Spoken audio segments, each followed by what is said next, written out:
Hello friends, welcome back to our YouTube channel CSCIT class. मैं हूं आपका दोस्त सुनील कुमार और स्वागत करता हूं अपने इस चैनल पे। हम सीख रहे हैं नेटवर्क प्रोटोकॉल और नेटवर्क प्रोटोकॉल का ये मेरा तीसरा वीडियो है और 2 वीडियो हमने ऑलरेडी डिस्कस कर लिया है जिसमें हमने प्रोटोकॉल्स के बारे में बहुत सारी चीज़ें जान ली हैं एंड बहुत सारे हम प्रोटोकॉल के टाइप को भी डिस्कस कर लिए हैं। तो आज मैं उसी वीडियो को कंटिन्यू कर रहा हूँ ताकि जो प्रोटोकॉल का जो टॉपिक है वो पूरी तरह से कंप्लीट हो सके। तो बिना देरी किए चलिए शुरू करते हैं आज के इस क्लास को। लेकिन उससे पहले अगर आप हमारे इस चैनल पर पहली बार आए तो प्लीज हमारे इस चैनल को सब्सक्राइब कर ले एंड बेल आइकन प्रेस करके हमारे साथ जुड़ जाए ताकि जब भी कोई नई वीडियो अपलोड हो नोटिफिकेशन सबसे पहले आपके पास पहुंचे। ओके, तो चलिए शुरू करते हैं।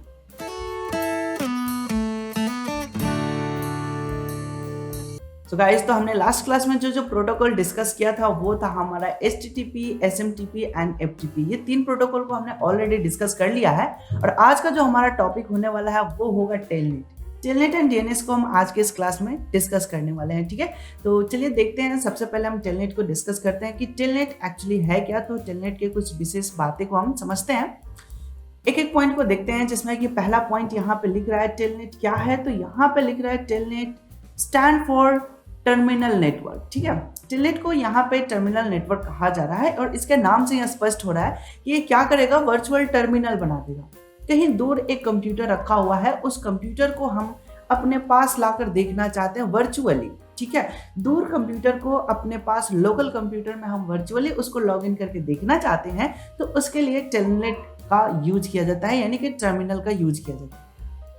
कहीं कहीं आपको इसका एक और फुल फॉर्म देखने को मिल जाता है और वो होता है टेलीटाइप नेटवर्क। ठीक है, टेलीटाइप को भी हम उसी सेंस में रखते हैं कि दूर कहीं कंप्यूटर को हम लोग उसको ओपन करके देखना चाहते हैं with the help of network, तो वो भी हमारा एक टेलीटाइप नेटवर्क है और उसको हम लोग टर्मिनल पे ही देख रहे होते हैं, तो ये टर्मिनल नेटवर्क है। तो इसके 2 तरह के आपको फुल फॉर्म देखने को मिल जाएगा, तो आपको कंफ्यूज नहीं होना, दोनों के दोनों सही है और डिपेंड करता है कि आपके पास ऑप्शन क्या आ रहा है और उस हिसाब से आप क्वेश्चन को सॉल्व कर सकते हैं। ठीक है, आइए हम टेलनेट के बारे में कुछ एक और बात समझे। तो यहाँ पे लिख रहा है जो टेलनेट हमारा है वह एक नेटवर्क प्रोटोकॉल है।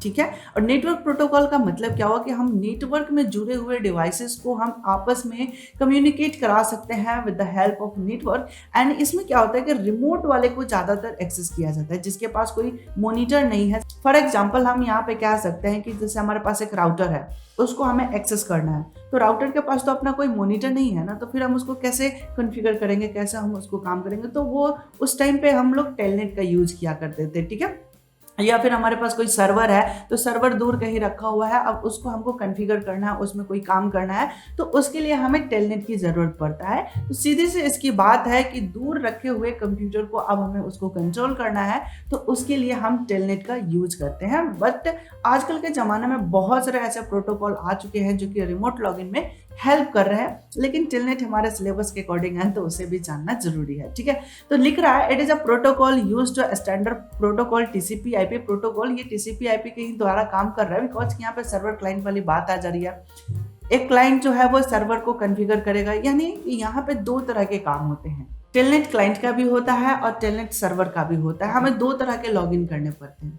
ठीक है, यहाँ पे आपको एक इमेज दिखेगा, इस इमेज में आपको दिख जाएगा कि यहाँ पे एक टेलनेट जो है वो क्लाइंट साइड पे है और दूसरा जो टेलनेट है वो सर्वर साइड पे है, और ये दोनों को हमें लॉगिन करना पड़ेगा। अगर आप लोकल में काम कर रहे हैं तो सिर्फ और सिर्फ क्लाइंट का काम कर सकते हैं, क्लाइंट लॉगिन कर सकते हैं और उसके ऊपर आप अपना काम कर सकते हैं। ठीक है, अगर आपको सर्वर यानी कि रिमोट लॉगिन करना है, कहीं दूर रखे हुए कंप्यूटर को आपको एक्सेस करना है, यूज करना है, तो वहां पे आपको टेलनेट सर्वर को लॉगिन करना होगा और इसके लिए आपको इंटरनेट की जरूरत पड़ेगा और इंटरनेट के माध्यम से हम दूर रखे हुए कंप्यूटर को एक्सेस कर सकते हैं with the help of telnet. ठीक है, टेलनेट एक्चुअली यहाँ पे कर क्या रहा है, तो आप यहाँ पे देखेंगे कि एक हमें टर्मिनल मिल जाता है, टर्मिनल ड्राइवर, जो कि क्या करता है, यह नेटवर्क लेयर है। ठीक है, TCP/IP हम इसको कहेंगे, TCP/IP मॉडल होता है। TCP क्या करता है कि कनेक्शन बनाने का काम करता है और IP क्या करता है, तो हर एक डिवाइस का एक यूनिक IP एड्रेस होता है। उस IP एड्रेस के द्वारा ही हम इंटरनेट में दूर रखे हुए कंप्यूटर को एक्सेस कर पाते हैं, या फिर हम यूँ कहें कि कम्युनिकेट कर सकते हैं। दैट मीन्स कि इंटरनेट पे जितने भी डिवाइस यूज हो रहे हैं इंटरनेट कम्युनिकेशन करने में, या फिर वह डिवाइस जिसमें कि इंटरनेट चलता है, वो हर एक डिवाइस में IP एड्रेस होगा ही होगा। ठीक है, वो IP एड्रेस के द्वारा ही इंटरनेट पे कम्युनिकेट कर सकते हैं। ठीक है, तो वो कहीं ना कहीं टीसीपी आईपी मॉडल को सपोर्ट कर रहा होता है, क्योंकि जब तक कनेक्शन नहीं बनेगा और कनेक्शन बन जाता है तो फिर आईपी चाहिए हमें उस पर्टिकुलर डिवाइस तक पहुंचने के लिए, तो फिर जाके हमारा कम्युनिकेशन बन रहा होता है। ठीक है, तो जो क्लाइंट कंप्यूटर होता है वो टीसीपी आईपी मॉडल के द्वारा होते हुए इंटरनेट के माध्यम से रिमोट पीसी तक पहुंचता है, रिमोट डिवाइस जो भी होगा उस तक पहुंचेगा, और फिर वहां पे जो ऑपरेटिंग सॉफ्टवेयर होगा उसके हिसाब से वहां पे एक सर्वर बनेगा, और सर्वर का जो अलग ऑपरेटिंग सॉफ्टवेयर होता है वो सर्वर साइड का होता है, कभी हम उसके ऊपर भी डिस्कस करेंगे। फिलहाल अभी हम लोग टेलनेट को डिस्कस कर रहे हैं। तो यहाँ पे जो होता है एक ड्राइवर होगा जो कि क्या करेगा, अलग अलग फाइल प्रोग्राम को अलग अलग टर्मिनल में डिवाइड कर देता है, और फिर इन सभी को क्या करेगा, वापस क्लाइंट के टर्मिनल पे दिखाने का काम करता है और फाइल एक्सेस करने में भी हेल्प करता है। और इस टर्मिनल के मदद से हम उस डिवाइस में जो भी ऑपरेशन करना चाहते हैं वो बिल्कुल कर सकते हैं, सब कुछ कर सकते हैं। इवन फाइल भी ट्रांसफर करना होगा तो भी हम फाइल भी ट्रांसफर कर सकते हैं। ठीक है, तो उम्मीद है कि ये आपको समझ में आ गया होगा कि जो हमारा टेलनेट होता है वो किस पर्पज से यूज किया जाता है। अगर इसकी कहानी पढ़ा जाए तो बहुत सारे स्टेटमेंट आपको देखने को मिल जाएगा, लेकिन मैंने कोशिश किया इस डायग्राम से इजी वे में आपको क्लियर कर देने की कि यहाँ पे एक्चुअली हमारे पास जो इंटरनेट के माध्यम से हम जो रिमोट रखे हुए कंप्यूटर को एक्सेस कर रहे हैं वो किसके माध्यम से कर रहे हैं, टेलनेट के माध्यम से हो रहा है। और ये सारा काम क्या होता है, तो वर्चुअली होता है। एक वर्चुअल टर्मिनल हमें बनाकर दे देता है, इसको हम लोग वर्चुअल टर्मिनल सर्विस भी कह रहे होते हैं कि टेलनेट हमें एक वर्चुअली प्लेटफॉर्म दे देता है जहां से हम रिमोट रखे हुए डिवाइस को एक्सेस कर सकते हैं और उसके ऊपर कोई भी कॉन्फ़िगरेशन या फिर कोई भी ऑपरेशन कर सकते हैं। ओके, तो उम्मीद है कि ये जो पॉइंट्स है आपको ये क्लियर हो चुका होगा कि एक्चुअली में टेलनेट है क्या और इसका यूज क्या। अभी जो मार्केट में सबसे ज़्यादा चल रहा है रिमोट लॉगिन करने के लिए, वो एक मैं सॉफ्टवेयर का नाम बता देता हूँ, वो है हमारा एनीडेस्क। एनीडेस्क से एक्चुअली वो भी कर क्या रहा है कि रिमोट रखे हुए पीसी को कनेक्ट करने का काम करता है with the help of IP. ये सारा खेल आईपी का है। आईपी के मदद से ही हम सारा कनेक्शन एस्टेब्लिश करते हैं और डेटा ट्रांसफर या फिर जो भी ट्रांसफर करना है वो सब कुछ हम कर सकते हैं इंटरनेट की दुनिया में। लेकिन हमें जरूरत किसकी है, आईपी की जरूरत है। ठीक है, एक और मैं बता देता हूँ, टीम व्यूअर करके एक और ऐप आता है जो कि वो भी लॉगिन रिमोट लॉगिन करने का ही काम करता है और फाइल ट्रांसफर करने का ही काम करता है। तो टीम व्यूअर भी सही है, एनीडेस्क भी सही है, और जो टर्मिनल है हमारा टेलनेट वाला ये बहुत पहले यूज होता था, अब इसकी रेयर ही कभी यूज हो रहा होता है। अगर होता भी है तो लोकल यूज होता है। क्यों? क्योंकि इसमें थोड़ी सी सिक्योरिटी कम है। अब क्या हो रहा है ना कि अभी के समय में टेलनेट के जगह पे एसएसएच एल्गोरिदम यूज किए जा रहे हैं। एसएसएच आ गया है जो कि क्या कर रहा है कि जो कि सिक्योर सेल उसका फुल फॉर्म होता है, और यहाँ पे एसएसएच का मतलब हो गया कि अब हम सिक्योरली डेटा ट्रांसफर कर रहे हैं, कम्युनिकेशन कर पा रहे हैं। ठीक है, तो ये कुछ एक डिसएडवांटेज भी है इसके टेलनेट के, लेकिन अब इसका धीरे धीरे कम यूज किया जा रहा है, और यूज भी किया जा रहा है तो लोकल नेटवर्क में ही यूज किया जा रहा है, और रिमोट लॉगिन में इसका बहुत ही कम यूज होता है। ठीक है, क्योंकि ये सिक्योरिटी पर्पज से थोड़ा कम है। तो मुझे उम्मीद है कि ये टेलनेट आपको क्लियर हो चुका होगा। तो चलिए अब हम अपने अगले टॉपिक को देखते हैं। हमारा नेक्स्ट जो टॉपिक है वो है डीएनएस। डीएनएस एक बहुत ही अच्छा सा सिस्टम है, सर्वर है, जो कि मैपिंग करने के लिए इसका सबसे ज्यादा यूज किया जा रहा है। ठीक है, यहाँ पे डीएनएस का फुल फॉर्म लिखा हुआ है डोमेन नेम सिस्टम। कहीं कहीं आपको डोमेन नेम सर्वर के भी नाम से देखने को मिल जाता है कि डीएनएस का full form domain name server है, या कभी कभी आपको डोमेन नेम सिस्टम भी देखने को मिल जाता है। ठीक है, तो इस चीज को आपको ध्यान रखना है। नेक्स्ट पॉइंट यहाँ पे कह रहा है, डीएनएस का पूरा डिटेल यहाँ पे बता रहा है कि डीएनएस एक्चुअली करता क्या है, इसका यूज क्या है। तो लिख रहा है कि DNS service that translate the domain name into IP address. यहाँ पे आप समझ सकते हैं कि इसका मेन काम क्या है, डोमेन नेम को आईपी एड्रेस में ट्रांसलेट करना। इसको हम ट्रांसलेट की जगह पे हम इसको कह सकते हैं मैपिंग करना। ये मैप करता है। इसके पास एक टेबल बना होता है, एक तरफ होता है डोमेन नेम, दूसरे तरफ होता है आईपी एड्रेस, और ये डोमेन नेम को आईपी एड्रेस में कन्वर्ट करने का काम करता है। डोमेन नेम क्या होता है, अभी हम इसके ऊपर चर्चा करेंगे कि डोमेन नेम क्या होता है। ठीक है, अगर आपको पता है तो अच्छी बात है, बेहतर समझ सकते हैं, नहीं जानते हैं तो अभी मैं इसको एक्सप्लेन करूंगा तो क्लियर हो जाए।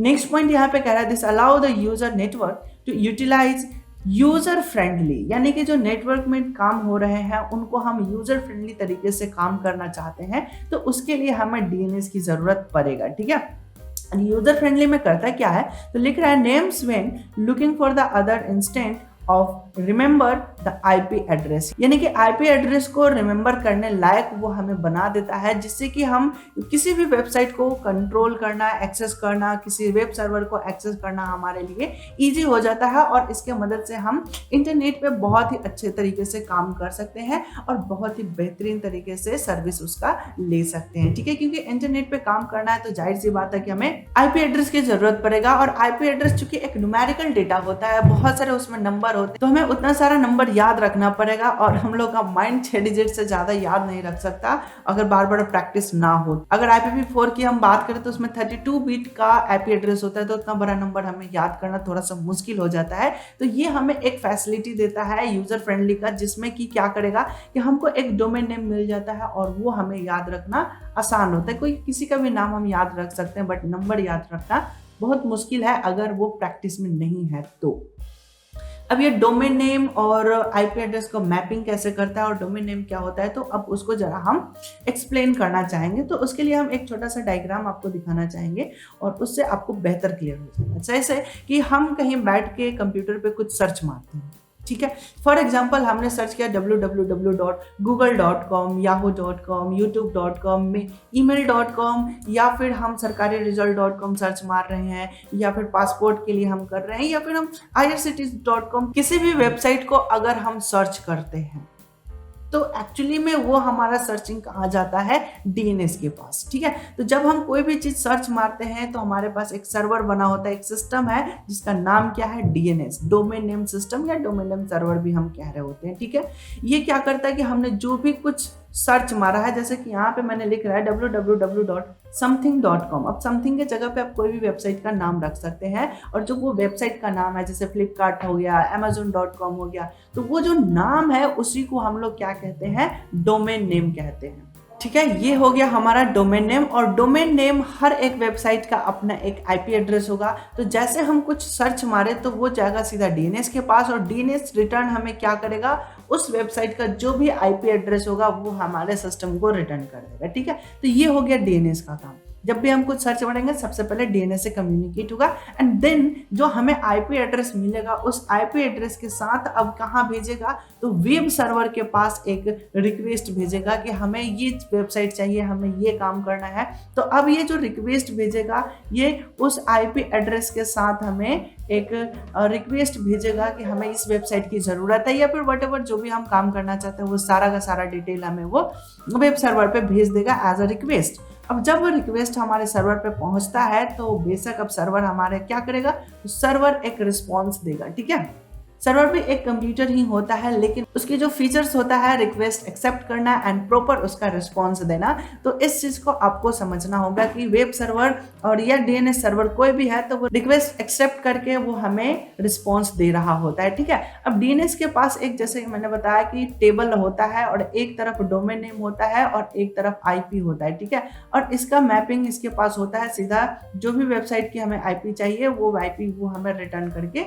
दे देता है। अगर आपको अपने कंप्यूटर का, अपने मोबाइल का आईपी पता करना हो तो आप गूगल पे जाएं और सीधा सर्च मारें what is my IP address, या फिर सीधा माय आईपी एड्रेस करके आप सर्च मारेंगे तो आपके सामने स्क्रीन पे आपको आपके फोन का, आपके मोबाइल का, आपके टैबलेट का, जो भी आप डिवाइस यूज कर रहे हैं उसका आईपी एड्रेस सामने खुल के आ जाएगा। तो वो कहाँ से आएगा, तो वो कहीं ना कहीं डीएनएस से ही आएगा। ठीक है, तो मुझे उम्मीद है कि यह आपको क्लियर हो चुका होगा कि डीएनएस सर्वर का क्या यूज है, डीएनएस सिस्टम का क्या यूज है। तो हमारे आईपी एड्रेस को रिटर्न करने का काम करता है। उसके बाद हम इंटरनेट की दुनिया में उस आईपी एड्रेस की मदद से हम कोई भी चीज सर्च कर सकते हैं। सो गाइस, तो मैं आशा करता हूँ कि यहाँ पे आपको डीएनएस का वर्क, इसका काम करने का तरीका, इसका यूज, इसके एडवांटेज ये आपको क्लियर समझ में आ चुके होंगे। अगर कहीं भी कोई भी डाउट या कंफ्यूजन है तो आप हमें बेझिझक हमें कमेंट करके कमेंट सेक्शन में हमें बता सकते हैं। ओके, तो यहाँ तक हमारा प्रोटोकॉल के सारे पॉइंट्स क्लियर हो चुके हैं। और भी बहुत सारे प्रोटोकॉल्स हैं, लेकिन जो हमारे सिलेबस और जरूरत की चीजें हैं वो कंप्लीट हो चुका है। अगर आपको और भी किसी प्रोटोकॉल के बारे में डिटेल जानकारी चाहिए तो आप हमें कमेंट सेक्शन में कमेंट करके जरूर बताएं, उसमें मैं एक सेपरेट वीडियो लेक्चर जरूर लेकर आऊंगा। ठीक है, फिलहाल यहाँ पे हमने प्रोटोकॉल को डिस्कस कर लिया, लेकिन एक टॉपिक है जो कि ज्यादातर बार बार सुनने को मिल रहा है, जिसका नाम है आईपी। यानी कि अब हम लोग अगले टॉपिक पे जो डिस्कस करने वाले हैं वो आईपी एड्रेस के ऊपर बात करेंगे कि आईपी एड्रेस एक्चुअली है क्या, उसका कैसे यूज होता है, कहाँ कहाँ यूज होता है और उसको हम कैसे समझ सकते हैं आईपी एड्रेस को। तो इनके डिटेल हम कंप्लीट वीडियो लेक्चर लेके आएंगे। इवन हम उसमें इसके दोनों टाइप को भी डिस्कस करेंगे, IPv4 एंड IPv6, इन दोनों टाइप को हम इसमें डिस्कस करेंगे। ओके, तो मुझे उम्मीद है कि हमारे आने वाले वीडियोस को आप बहुत ज़्यादा सपोर्ट करेंगे क्योंकि उसमें बहुत ही इंटरेस्टिंग चीज़ें और बहुत सारे फैक्ट हम क्लियर करने वाले हैं। ठीक है, तो आज का ये जो वीडियो लेक्चर रहा, ये अगर आपको पसंद आया हो, अच्छा लगा हो, समझ में आया है, तो प्लीज़ हमारे इस वीडियो को लाइक करें और अपने दोस्तों के साथ भी शेयर करें। ज़्यादा से ज़्यादा लोगों तक शेयर करने के लिए आप व्हाट्सएप ग्रुप, फेसबुक और इंस्टाग्राम पेज का भी यूज कर सकते हैं। इवन हमारे सोशल नेटवर्क से आप जुड़ना चाहते हैं तो यहाँ पे आपको ढेर सारे लिंक मिल जाएंगे, उनकी मदद से आप हमारे हर प्लेटफॉर्म पे जुड़ सकते हैं और ज़्यादा से ज़्यादा लोगों तक हमारे इस चैनल को, हमारे इन जो फ्री एजुकेशन प्रोवाइड करने के जितने भी मटेरियल्स हैं उन सारे मटेरियल्स को लोगों तक जरूर पहुंचाए ताकि जो फ्री एजुकेशन प्रोवाइड करने का जो मेरा मिशन है वो कंप्लीट हो सके। ओके, तो मुझे उम्मीद है कि ज़्यादा से ज़्यादा लोगों तक जरूर शेयर करेंगे। और हाँ, अभी तक आपने सब्सक्राइब नहीं किया तो प्लीज़ सब्सक्राइब जरूर कर ले और बेल आइकन भी प्रेस कर ले ताकि नोटिफिकेशन आपको हमेशा मिलते रहे, आप हमेशा अपडेट रहें। ओके, तो आज की क्लास में बस इतना है, मिलते हैं हम अपने अगले क्लास में, तब तक के लिए धन्यवाद, take care and bye bye.